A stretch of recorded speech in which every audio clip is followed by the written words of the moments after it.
అనంతపురం జిల్లాలో అకాల వర్షాలు కురుస్తున్నాయి. దీంతో రైతులకు తీవ్ర నష్టం వాటిల్లింది. గత 2 రోజులుగా వడగండ్ల వర్షం కురవడంతో పండ్ల తోటలు పెద్ద ఎత్తున దెబ్బతిన్నాయి. ఉమ్మడి జిల్లా వ్యాప్తంగా ఉన్న మామిడి, అరటి, చీని, కర్బూజా, టమోటా, కాకర, మొక్కజొన్న పంటకు నష్టం వాటిల్లింది. ఇక ప్రభుత్వం క్షేత్రస్థాయిలో పరిశీలించి తమని ఆదుకోవాలని రైతులు డిమాండ్ చేస్తున్నారు.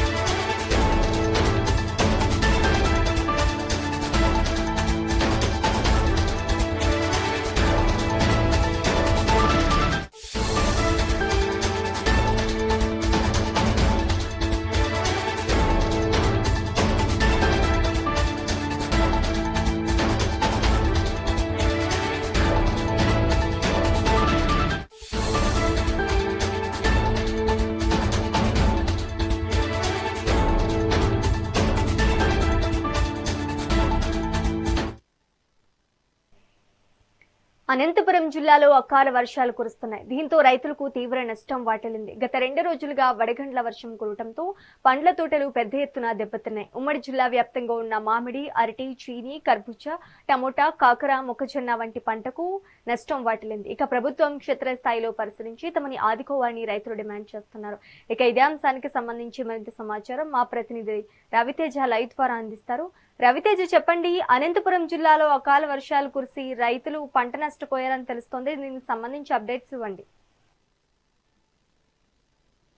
Good morning Sreeja. ఏదైతే ఉమ్మడి అనంతపురం జిల్లా వ్యాప్తంగా గత 2 రోజులుగా కురుస్తున్న అకాల వర్షాల కారణంగా తీవ్రంగా రైతులు ఇబ్బంది పడుతున్న పరిస్థితి. ఏదైతే అనుకోకుండా పడిన ఈ వర్షాలకు హార్టికల్చర్ హబ్ గా పేరుగాంచిన ఉమ్మడి అనంతపురం జిల్లాలో పండ్ల తోటలన్నీ కూడా పూర్తిగా దెబ్బతిన్న పరిస్థితి ప్రస్తుతం మనకు కనిపిస్తుంది. ఏదైతే గత 2 రోజులుగా వడగండ్ల వర్షము అలాగే వడగండ్ల వర్షం పడిన నేపథ్యంలోనే పెద్ద ఎత్తున ఉద్యాన పంటలన్నీ కూడా పూర్తిగా దెబ్బతిన్నాయి. ఇందులో ప్రధానంగా కూడా మామిడి, అరటి పంటలు తీవ్రంగా నష్టపోయిన పరిస్థితి కనిపిస్తుంది. ఎందుకంటే వడగండ్ల వర్షం ఏదైతే పెద్ద పెద్ద వడగండ్లు పడడంతో పెద్ద ఎత్తున మామిడి ఇప్పుడిప్పుడే పిందెలు కాసి చేతికి వస్తున్న పంట పెద్ద ఎత్తున నేలకు రాలిపోవడంతో రైతులు తీవ్రమైన ఆర్థిక ఇబ్బంది ఎదుర్కొన్న పరిస్థితి ఉన్న ఫలంగా కూడా గత 2 రోజులుగా కురిసిన భారీ వర్షాలకు అరటి అలాగే మామిడి పంటలతో పాటు చీని, కర్బూజా, కాకర ఇతర ఇలా పంటలన్నీ కూడా పూర్తిగా నేలకొన్న పరిస్థితి. అయితే ప్రభుత్వం కూడా వెంటనే వీరందరినీ ఆదుకొని ప్రభుత్వం నష్టపరిహారం చెల్లించాలని చెప్పేసి రైతు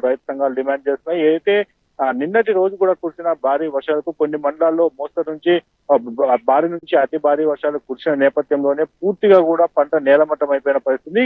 కనీసం లక్షల పెట్టుబడులు పెట్టి సాగు చేసిన పంట చేతికొచ్చే తరుణంలో ఇలా అకాల వర్షాలకు పూర్తిగా పోవడంతో రైతులు తీవ్ర ఆర్థిక ఇబ్బందిని అయితే ఎదుర్కొంటున్నారు. ఎందుకంటే అరటి, మామిడి ఇలా ఈ పంటలన్నిటికీ కూడా పూర్తి స్థాయిలో ఎకరాకు దాదాపు 1.5 నుంచి 2 లక్షల వరకు పెట్టుబడి పెట్టే అవకాశం ఉంది. అయితే వందల ఎకరాలు ఉమ్మడి అనంతపురం జిల్లా వ్యాప్తంగా కూడా 100 ఎకరాల్లో అరటి, మామిడి పంటలు పూర్తిగా నేలకొరిగిన పరిస్థితి. ఎందుకంటే ఒక వారం 10 రోజుల్లో ఉంటే పంట చేతికి వచ్చే పరిస్థితిలో ఒకసారిగా ఈ వర్షాల వల్ల రైతులు తీవ్రమైన ఆర్థిక ఇబ్బంది ఎదుర్కొన్నారు. అయితే ఇప్పటికైనా కూడా ప్రభుత్వం మేలుకొని జిల్లాలోని హార్టికల్చర్ అధికారులు అలాగే వ్యవసాయ శాఖ అధికారులు కూడా క్షేత్రస్థాయిలో వెళ్లి పంటనంతా కూడా పరిశీలించి ప్రభుత్వానికి నష్టపరిహారాన్ని పూర్తిగా నివేదికను ఇస్తే మాత్రం ప్రభుత్వం నష్టపరిహారం చెల్లిస్తే తప్ప వారిని ఆదుకునే పరిస్థితులు ఏం చెప్తున్నారు. ఇప్పటికైనా ప్రభుత్వం అనుకోకుండా పైన అకాల వర్షాలకు అనంతపురం జిల్లా రైతులను ఆదుకోవాలని చెప్పేసి డిమాండ్ చేస్తున్నారు.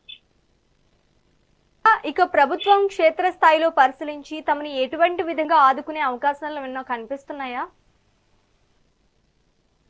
ఇప్పటికే ముఖ్యమంత్రి నారా చంద్రబాబు నాయుడు ఉమ్మడి అనంతపురం జిల్లా వ్యాప్తంగా హార్టికల్చర్ పేరుగాంచింది. అయితే ముఖ్యమంత్రి ఆదేశాలతో ఇప్పటికే ప్రభుత్వ యంత్రాంగం కూడా క్షేత్రస్థాయిలో పంట పొలాలని పరిశీలించి ఎంత మేర నష్టపోయారు, ఎక్కడెక్కడ ఎన్ని మండలాల్లో వర్షపాతం నమోదైంది అన్న విషయాలన్నీ కూడా పూర్తి స్థాయిలో సేకరించాలని చెప్పేసి ఇప్పటికే ఆ జిల్లా కలెక్టర్ కూడా ఆదేశాలు జారీ చేశారు. ఈ పరిస్థితుల్లోనే ప్రభుత్వ సెలవులు ఉన్న నేపథ్యంలో కూడా ఈ రోజు హాలిడే కాకపోయినప్పటికీ ప్రభుత్వ సెలవులు ఉన్నప్పటికీ కూడా వెంటనే క్షేత్రస్థాయిలో అధికారులందరూ వెళ్లి పంట పొలాలన్నింటినీ కూడా పరిశీలించి ఎంత మేర పంట నష్టపోయారు, ఎక్కడెక్కడ నష్టపోయారన్న నివేదికను పూర్తి స్థాయిలో నివేదికను ప్రభుత్వానికి సమర్పించాలని ఇప్పటికే ఆదేశాలు ఇచ్చారు. ఇప్పటికైతే అధికారులు కూడా క్షేత్రస్థాయిలో వెళ్లి పరిశీలించి పూర్తి నివేదికను అందిస్తే మాత్రం ఎంత పంట నష్టపోయారు అన్న దాని మీద పూర్తిగా తెలిసే అవకాశం ఉంది. ఏదైతే ప్రభుత్వం అయితే మాత్రం పూర్తిగా ఆదుకోకపోయినప్పటికీ కనీసం పెట్టిన పెట్టుబడి అయినా కూడా తమకు తిరిగి రావాలని చెప్పేసి కూడా రైతులు కోరుకున్న పరిస్థితి ఇక్కడ కనిపిస్తుంది. Thank you for the update, Raviteja.